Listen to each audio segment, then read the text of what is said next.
यांची पत्रकार परिषद करून ठेवलं की पहिली मीट द प्रेस नागपूर में करना है। त्यामुळे आणि अर्थातच मलाही पहिली मीट द प्रेस नागपूरमध्ये करण्यात सर्वाधिक आनंद आहे, कारण शेवटी नागपूर आपली जन्मभूमी कर्मभूमी सगळं काही नागपूरच आहे आणि म्हणून मी आपल्या सर्वांचे आभार मानतो की मीट द प्रेसमध्ये आपण मला निमंत्रित केलं। दादा म्हणाले की एखादा प्रश्न जर योग्य नसेल तर मी थांबवीन। दादा कुठलाच प्रश्न थांबवू नका, सगळ्या प्रश्नाचे उत्तर द्यायला मी सक्षम आहे।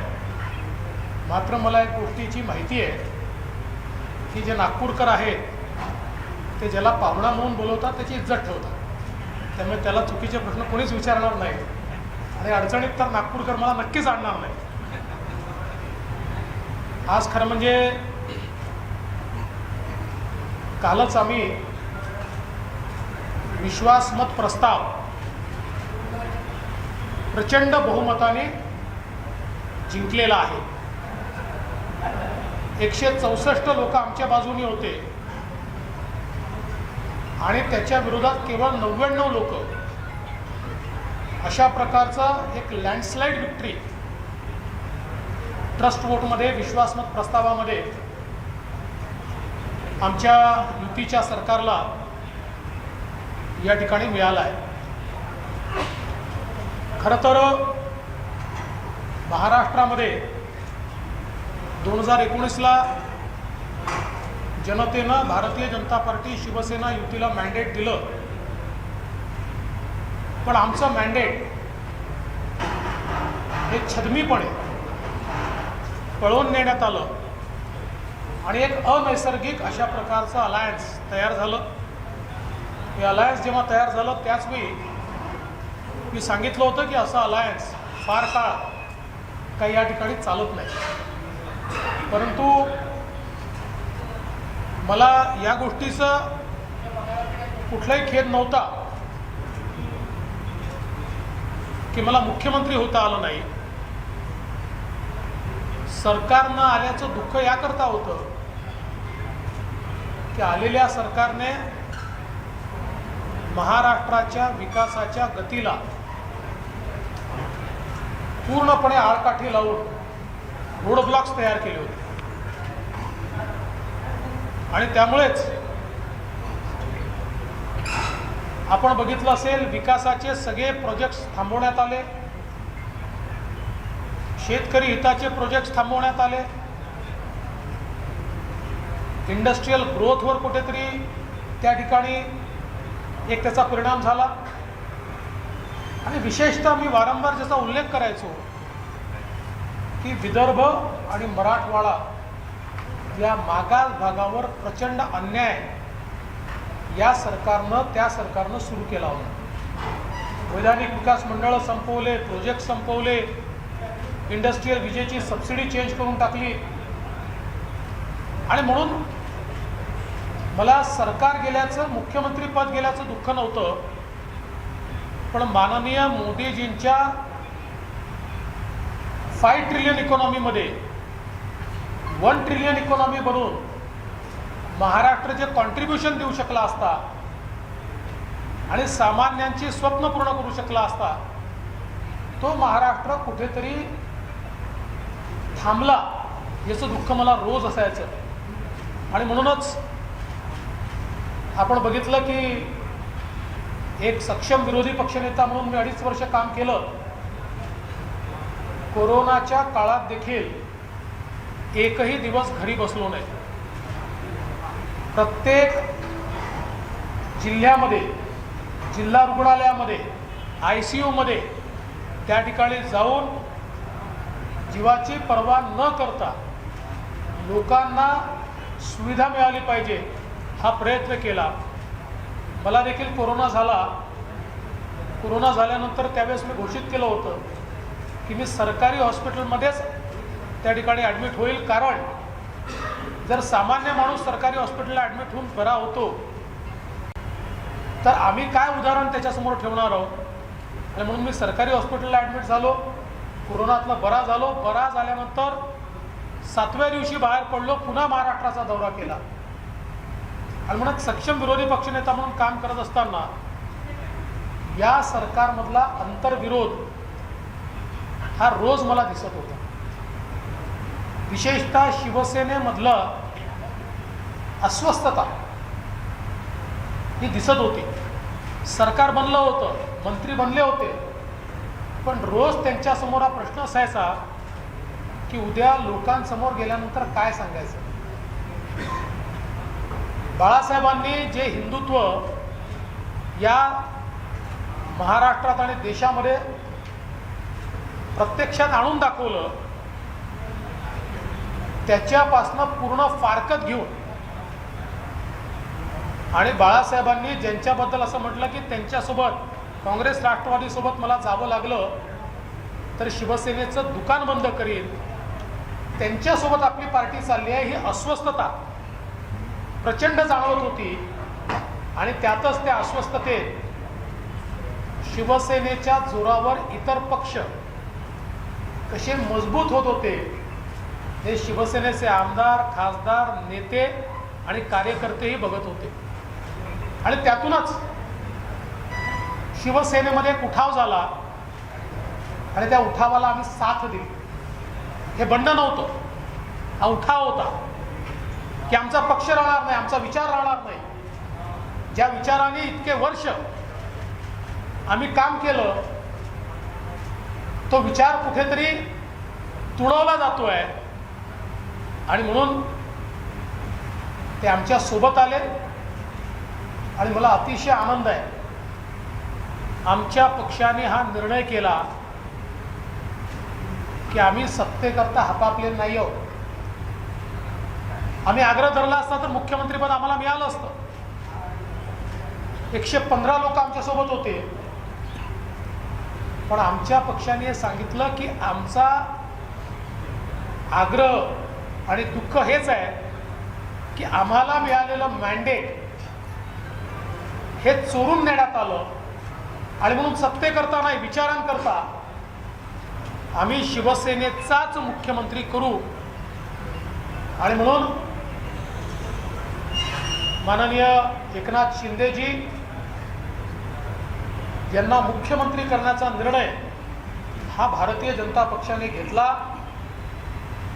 आमचे नेते माननीय मोदीजी, माननीय अमितभाई शाह, माननीय नड्डाजी आणि माझ्या संमतीने, खरं जर असं म्हटलं तर ते चुकीचं होणार नाही की हे प्रपोजल मी नेलं की शिंदे साहेबांना मुख्यमंत्री केलं पाहिजे आणि त्यांनी ते मान्य केलं. फक्त त्यावेळी मी बाहेर राहीन असंच ठरलं होतं. मात्र ज्यावेळी राज्यपालांना पत्र देऊन प्रेस कॉन्फरन्स झाली आणि ती करून मी घरी गेलो, त्यावेळी माननीय नड्डाजींनी मला पहिल्यांदा फोन करून सांगितलं की आमचा असा असा विचार आहे. अमितभाई बोलले आणि त्यानंतर माझी तयारी त्यावेळेस नव्हती, कारण मी मानसिकताही केली होती की आपण बाहेर राहून या सरकारला मदत केली पाहिजे. पण माननीय पंतप्रधानांची चर्चा झाली आणि त्यांनी आणि विशेषतः नड्डाजींनी तर पब्लिक स्टेटमेंट दिलं. त्या सगळ्यांची इच्छा अशी होती की सरकार बाहेर राहून चालत नाही, एक्स्ट्रा कॉन्स्टिट्यूशनल अथॉरिटीने सरकार चालवणं योग्य नाही. सरकार चालवायचं असेल तर सरकारमध्ये गेलं पाहिजे आणि माझ्या वरिष्ठांच्या आज्ञेचं पालन करत मी निर्णय बदलला आणि उपमुख्यमंत्री पदाची शपथ मी घेतली. आणि मला याचा कुठलाही कमीपणा नाही. एकनाथ शिंदेजी माझे सहकारी आहेत, आम्ही सोबत काम केलं आहे. आज ते लीडर आहेत, त्यांच्या नेतृत्वात आम्ही काम करतोय. माझं संपूर्ण सहकार्य त्यांना असणार आहे. एकनाथ शिंदेजी मुख्यमंत्री म्हणून सफल झालेच पाहिजे आणि ते होतीलच, त्यांच्यात गुण आहेत. पण याकरता सर्वात जास्त कॉन्ट्रीब्युशन मी देणार आहे आणि आम्ही दोघं मिळून विशेषतः महाराष्ट्राची जी गाडी पटरीवरनं खाली उतरली आहे ती पुन्हा पटरीवर आणून माननीय मोदीजींच्या नेतृत्वात महाराष्ट्र पुन्हा देशातला नंबर 1चं राज्य हे आम्ही केल्याशिवाय राहणार नाही। त्यासोबत विशेषतः विदर्भाचे सिंचनाचे विषय, ज्याला आम्ही केंद्र सरकारकडनं 89 प्रकल्प मंजूर करून घेतले आणि त्याला पूर्ण पैसा 25,000 कोटी रुपये केंद्रातून आणले। विदर्भामध्ये या ठिकाणी इंडस्ट्रियल विजेच्या सबसिडीचा विषय, वैधानिक विकास मंडळाचा विषय, असे वेगवेगळे सगळे विषय हे आम्ही मार्गी लावू। मी आज नागपूरमध्ये असल्यामुळे नागपूरवरनं मी हे सांगतो की आता पुन्हा एकदा महाराष्ट्रामध्ये विदर्भ, मराठवाडा आणि उत्तर महाराष्ट्राच्या मागास भागाचा विचार करणारं, त्यांच्या पाठीशी ताकदीनं उभं राहणारं सरकार आलेलं आहे। आणि मागच्या 5 वर्षात आम्ही हे दाखवून दिलं आणि हे करत असताना महाराष्ट्राच्या इतर भागांवर, पश्चिम महाराष्ट्रावर, कोकणावर आम्ही अन्याय होऊ दिला नाही। त्यामुळे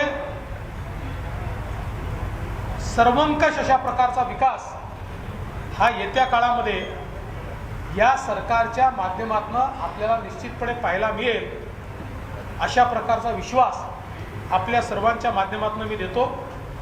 आणि माझं बोलणं संपवून आपल्या मनात काही प्रश्न असतील तर ते आपण जरूर विचारा।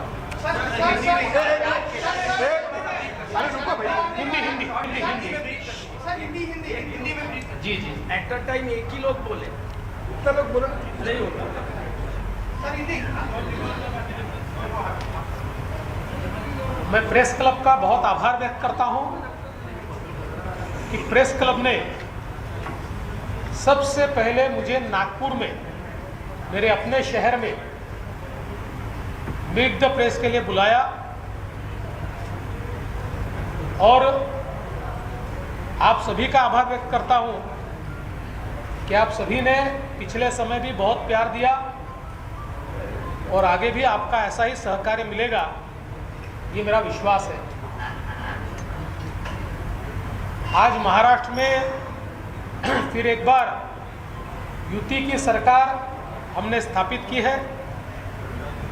एकनाथ शिंदे जी हमारे मुख्यमंत्री है, मैंने उप मुख्यमंत्री की शपथ ली है और कल हमारी सरकार ने एक लैंडस्लाइड विक्ट्री, ये विश्वास मत प्राप्त करते हुए की है। 164 वोट हमारी सरकार की ओर पड़े हैं और मात्र 99 वोट विरोधी पार्टी को, 3 पार्टियों को मिलाकर, वैसे 2 ही पार्टी समझ लीजिए, को मिलाकर वहां पर मिले हैं और अब पूरे बहुमत के साथ हमारी सरकार चलेगी। 2009 में मैंडेट बीजेपी शिवसेना को मिला, किंतु जनता का मैंडेट चोरी हो गया और कुछ लोगों ने उसको चुराकर एक बगैर मैंडेट की सरकार तैयार की। 2.5 साल तक ये सरकार भगवान भरोसे चलती रही। सरकार महाराष्ट्र में अस्तित्व में नहीं थी, भ्रष्टाचार चरम सीमा पर था। भ्रष्टाचार के आरोप में, दाऊद के संबंध के आरोप में मंत्री जेल जा रहे थे और ऐसे समय मेरा दुख यह था, सरकार गई इसका दुख नहीं था, मैं मुख्यमंत्री नहीं हूं इसका दुख नहीं था। दुख इस बात का था कि आदरणीय प्रधानमंत्री मोदी जी के नेतृत्व में देश जिस रफ्तार से जा रहा था और उस रफ्तार में एक इंजन का काम महाराष्ट्र कर रहा था, कहीं ना कहीं वो इंजन बंद हो गया, वो रुक गया, वो धीमा हो गया। इसका दुख मुझे रोज होता था। प्रोजेक्ट्स बंद, हमारे इंडस्ट्रियल ग्रोथ उसमें भी गति धीमी हो गई, किसानों की योजनाएं बंद हो गई, विशेष रूप से विदर्भ और मराठवाड़ा जैसे हमारे पिछड़े इलाकों के ऊपर एक अन्याय की मालिका शुरू हुई और ऐसे समय मैं लगातार संघर्ष करता रहा। भारतीय जनता पार्टी के हमारे 106 विधायक पूरी ताकत से हमारे साथ रहे और हमने एक टीम के रूप में इस सरकार के खिलाफ एक संघर्ष खड़ा किया। लेकिन वो संघर्ष करते करते मेरे ये ध्यान में आने लगा कि सरकार में अंतर्विरोध तो है ही, लेकिन सरकार की सबसे बड़ी पार्टी शिवसेना, इसमें सबसे बड़ा अनरेस्ट है, इसमें सबसे बड़ा अंतर्विरोध है। शिवसेना के विधायक बार बार हमसे चर्चा करते थे तो कहते थे अगले चुनाव में हम पब्लिक के सामने अपनी कॉन्स्टिट्यूएंसी में जाएंगे तो हमको पता नहीं है कि हम क्या मांगेंगे, कैसे वोट मांगेंगे। जिस हिंदुत्व पर हमारी पार्टी खड़ी हुई, बाला साहब ठाकरे जी ने जिस हिंदुत्व के आधार पर हमको खड़ा किया, कहीं ना कहीं उसका विरोध करने वाली ताकतों के साथ हम खड़े हैं और उन ताकतों ने हमको मुख्यमंत्री पद तो दे दिया, लेकिन हमारा सारा ले लिया और हमारे बलबूते पर, हमारे कांधों पर चढ़कर ये लोग मजबूत हो रहे हैं और हमारी पार्टी वीक हो रही है। ये बात बार बार वो कहते थे और इसी के चलते हमने तय किया कि हम उनकी मदद करेंगे और शिंदे जी के रूप में एक नेता बाला साहब जी का हिंदुत्व बचाने के लिए मैदान में उतरा। 40 लोग उनके साथ शिवसेना से और 10 इंडिपेंडेंस, 50 लोगों का ग्रुप तैयार हुआ तो भारतीय जनता पार्टी ने उनको पूरा समर्थन दिया। मैं विशेष रूप से हमारे नेता माननीय प्रधानमंत्री जी का, मोदी जी का आभार मानता हूं और साथ साथ गृह मंत्री अमित शाह जी का और हमारे अध्यक्ष नड्डा जी का आभार मानता हूं कि एक बहुत सही निर्णय हमारे नेताओं ने लिया। लोगों को ये लगता था कि भारतीय जनता पार्टी केवल सत्ता पाने के लिए, मुख्यमंत्री पद पाने के लिए लालयित है और उसके लिए ये सारी चीज़ें चल रही है। हमारे नेताओं ने मेरे साथ चर्चा करके, और मैं स्पष्ट रूप से बताऊं, ये प्रस्ताव मेरा खुद का था और जिसको हमारे नेताओं ने मान्यता दी और हमने भारतीय जनता पार्टी के साथ 115 लोग होते हुए भी शिवसेना के एकनाथ शिंदे जी को मुख्यमंत्री बनाया। हमारे नेताओं ने बताया कि हम सत्ता के लालची नहीं, विचारों की लड़ाई है, विचारों के लिए हम लोग ये सारा काम कर रहे हैं। उस समय ये बात भी सही है कि तय यही हुआ था और मैंने स्वयं तय किया था कि मैं सरकार के बाहर रहूंगा और सरकार को पूरी मदद करूंगा। किंतु मेरी प्रेस कॉन्फ्रेंस के बाद मैं जब घर पहुंचा तो आदरणीय नड्डा जी का मुझ पर फ़ोन आया, बाद में अमित भाई शाह जी ने मुझसे बात की और उन्होंने आग्रह किया कि मैंने सरकार में जाना चाहिए क्योंकि सरकार बाहर से नहीं चलती। और उन्होंने मुझे ये भी कहा कि Bharatiya Janata party extra constitutional authority बनाने के खिलाफ है। सोनिया जी एक्स्ट्रा कॉन्स्टिट्यूशनल अथॉरिटी के रूप में जब काम करती थी तो हम उन पर टीका करते थे, तो उन्होंने कहा कि हमारी इच्छा भी है और आज्ञा भी है कि आप सरकार में जाए। माननीय प्रधानमंत्री जी से भी मैंने बात की और जब पार्टी की ओर से ये आदेश आया और नड्डा जी ने तो सीधे मीडिया के सामने बयान देकर ये कहा कि देवेंद्र जी से हमने विनती भी की है और उनको आदेश भी दिया है कि वो सरकार में जाए, तो पार्टी के वरिष्ठों का आदेश मेरे लिए सर्वोपरि था, क्योंकि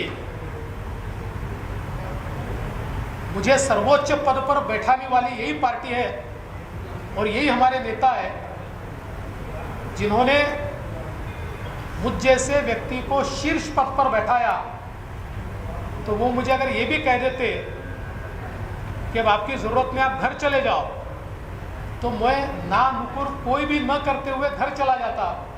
किंतु उन्होंने तो मेरा सम्मान करने की सोची और कहा कि पार्टी को आप ही लीड कर सकते हो, और इसलिए आप डिप्टी सीएम की शपथ लो।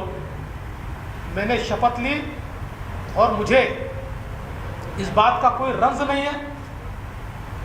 मुझे इस बात की खुशी है कि मेरी पार्टी को आवश्यकता थी तो मैंने ये शपथ ली। एकनाथ शिंदे जी जो मेरे सहयोगी रहे हैं, आज हमारे नेता के रूप में, मुख्यमंत्री के रूप में काम कर रहे हैं, और मैं पूरी ताकत के साथ उनके साथ खड़ा हूं। वो यशस्वी होंगे और उनके यश में मेरी भी एक बड़ी भागीदारी होगी। ये सारा जो हम लोगों ने यहाँ पर काम किया, इसमें विशेष उल्लेख मैं करना चाहता हूँ। प्रधानमंत्री जी का तो आशीर्वाद था, नड्डा जी तो हमारे अध्यक्ष है ही, लेकिन विशेष रूप से इसमें हमारे साथ पूरे तरीके से, वैसे तो हमसे वो बड़े हैं, लेकिन फिर भी मैं ये कह सकता हूँ कंधे से कंधा मिलाकर पूरी ताकत के साथ, क्षमता के साथ, और जिस निर्णय क्षमता के लिए वो जाने जाते हैं, उस निर्णय क्षमता के साथ हमारे गृह मंत्री माननीय श्री अमित शाह जी पूरे इस सफर के दरमियान चट्टान की तरह हमारे साथ रहे, और इसीलिए हम लोग ये कार्य कर पाए, और इसलिए उनका विशेष आभार आज के समय मैं व्यक्त करना चाहूँगा। वैसे चीज़ें तो बहुत है, कभी फुर्सत में पूरी स्टोरी भी आपको बताएंगे, अभी वो समय नहीं है। किंतु मुझे लगता है कि एक सफलता के साथ सरकार बनी है। ये सरकार 2.5 साल पूरी चलेगी, पूरी 2.5 साल ये सरकार चलेगी, और नए सिरे से वापस मैंडेट लेकर चुनकर आएगी। इस विश्वास के साथ मैं आप सभी लोगों का बहुत बहुत आभार व्यक्त करता हूँ।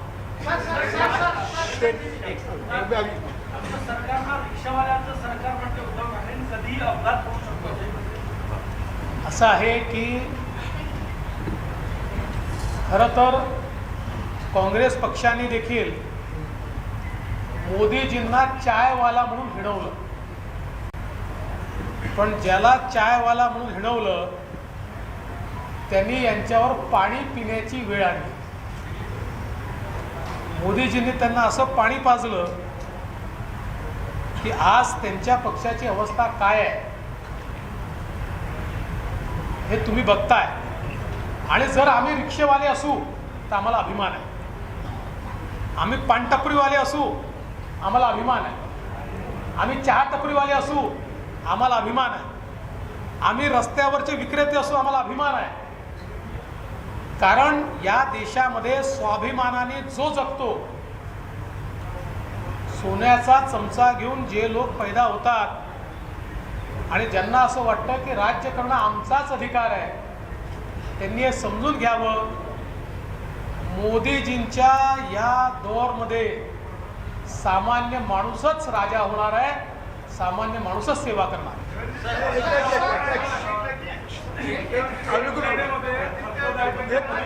असं आहे की दादा सांगतील त्यांनी प्रश्न विचारायचा। शिवसेनेमध्ये खतखत आहे, तुमच्या कधी लक्षात आलं, आणि हा सुरुंग लावण्याचं प्लॅनिंग कधीपासून सुरू आहे? मी मगाशीच तुम्हाला सांगितलं की सगळ्या गोष्टी आज सांगायच्या नाही आहे। एक सस्पेन्स फिल्म आहे, हे लवकरच पूर्ण आपल्याकडे येईल, पण एवढंच सांगतो, ही खतखत पहिल्या 2 महिन्यातच माझ्या लक्षात आली आणि मी त्याच्यावर नजर ठेवून होतो, आणि योग्य वेळी योग्य गोष्टी करणं यालाच राजकारण म्हणतात। सर, शरद पवार ने कहा 6 महीने के ऊपर सरकार चलेगी। भैया वो तो बोल दिया मैंने। ऐसा मी निवेदन करतो, पहिले मराठी घ्या मग हिंदी घ्या। काल मुख्यमंत्री, आज माजी मुख्यमंत्री म्हणाले की काल तुम्ही ज्या पद्धतीनं माईक घेतला होता, पुढे व्हावा लागेल? मला असं वाटतं ते कशाच्या संदर्भात बोलले तर मला माहिती नाही, पण ते जर शिंदेजी आणि आम्ही ज्यावेळी विश्वासमत जिंकलो त्यावेळी हो मीच पहिल्यांदा बोलायला उभा राहिलो. उद्धवजी फार काळ काही अधिवेशनात आले नाही, त्यांचा दोष नाही आहे, पण जेव्हा मुख्यमंत्री विश्वासमत जिंकतात त्यावेळी पहिलं भाषण ते करत नाही, ते आभाराचं भाषण करतात आणि सगळे लोक अभिनंदनाचं भाषण करतात. उपमुख्यमंत्री म्हणून माझी जबाबदारी होती की पहिलं अभिनंदनाचं भाषण मी केलं पाहिजे, ती प्रथा परंपरा आहे. त्यामुळे मी त्या ठिकाणी ते भाषण केलं. मी एवढंच सांगतो, आमची चिंता करू नका, आम्ही एकमेकाला देणार आहोत, एकमेकाकडनं घेणार नाही.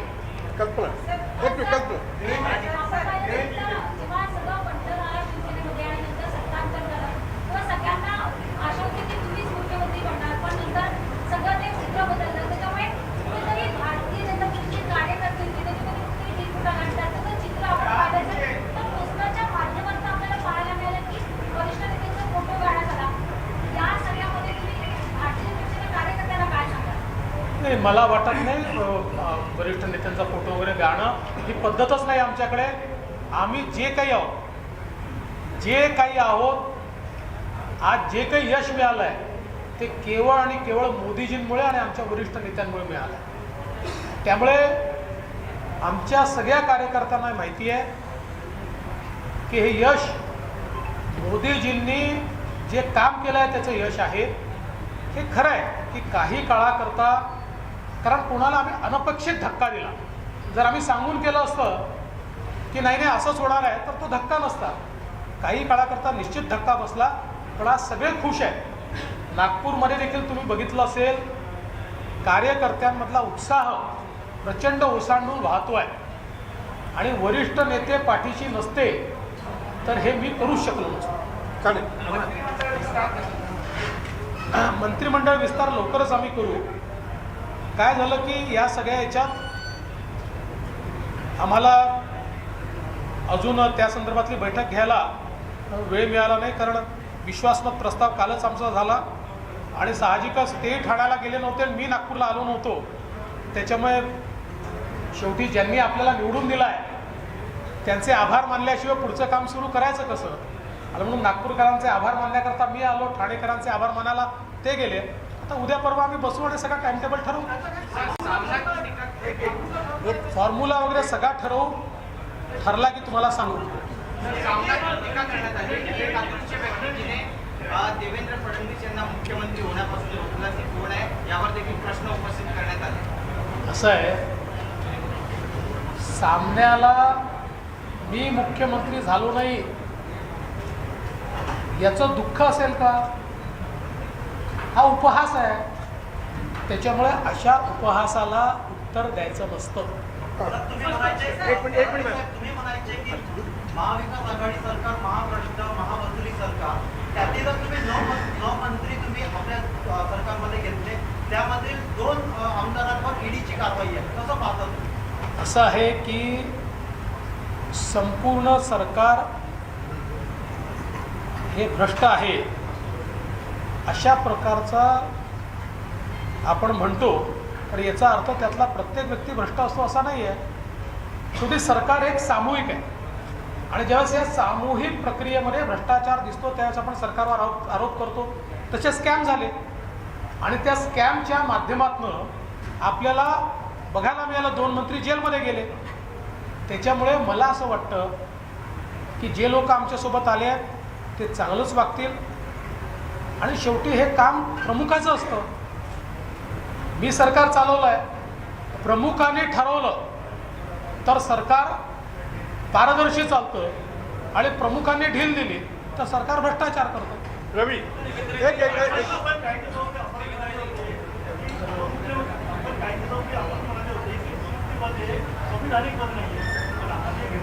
मी असं कधीच म्हटलं नाही की उपमुख्यमंत्री संवैधानिक आहे. 100% संवैधानिक आहे, कारण जेव्हा तुम्ही शपथ घेता ती शपथ संविधानाची आहे.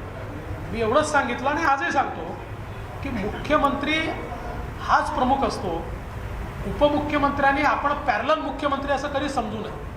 तो पॅरलल मुख्यमंत्री नाही आहे. आमचे छोटासा प्रमुख ब्रेक एकनाथ घेऊया शिंदे साहेब- आणि पुन्हा ही पत्रकार परिषद बघूया. मुख्यमंत्री पावसाचा आढावा घेत आहेत तेही बघूया. पहा फक्त न्यूज 18 लोकमत.